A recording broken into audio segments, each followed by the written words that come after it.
and we hope that United States will continue support, like all the partners. All the partners do it, and we need also not to lose this unity between Europe and United States. We hope that we can finish this war this year, not in 3 years. It's very, very difficult. Very difficult for all our nation to go through this war, but with all respect to our soldiers and our people. So I can't speak about 3 years. If we speak about how to prepare security because of the Russia, they can come back in 10 years if we will not be prepared. They will not come back if we will pressure them, put them to their place, to their territory. And if Ukraine will be in EU and in NATO in closest years, of course it will help us very much.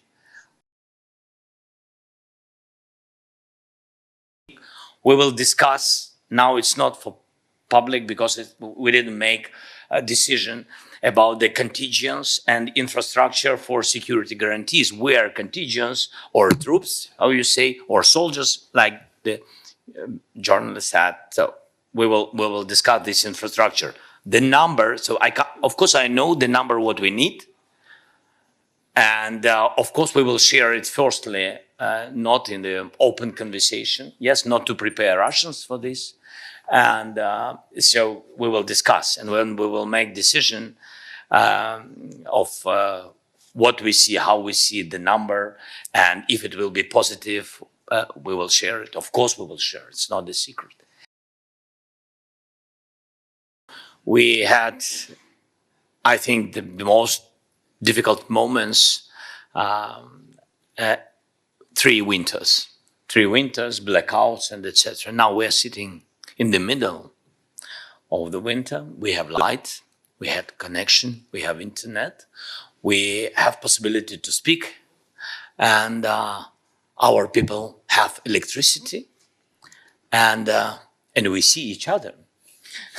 That's good, very good. But this is the big work of a lot of partners. All the countries which been before 1990, 1991, which been under Russian influence.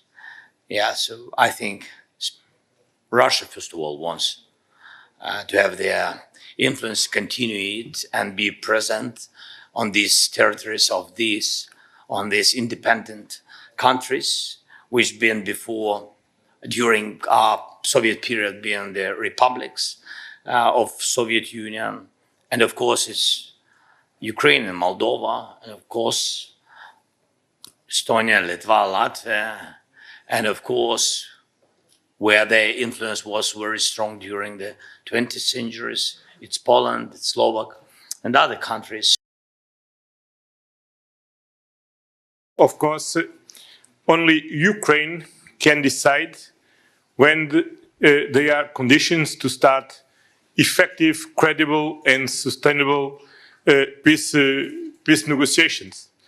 All of us welcome the huge efforts from President Trump to push Putin and Russia to negotiation, and I wish that these bilateral talks open the door for a really peace negotiation. But only Ukraine can decide when we have conditions to do this. Well, first of all, Canada has been there for Ukraine from day one, indeed from before day one, as in 2015 we started training Ukrainian military forces on the ground in Ukraine, which was a significant part. Western training to the Ukrainian armed forces is one of the reasons why Ukraine has been able to stand up to the Russian invaders so effectively over the past years. It's not just Canada, a number of countries have been involved. But for historical reasons, Canada having the second largest diaspora of Ukrainians in the world means that we felt deeply connected to Ukraine, but we also believe deeply that it's not just about Ukraine.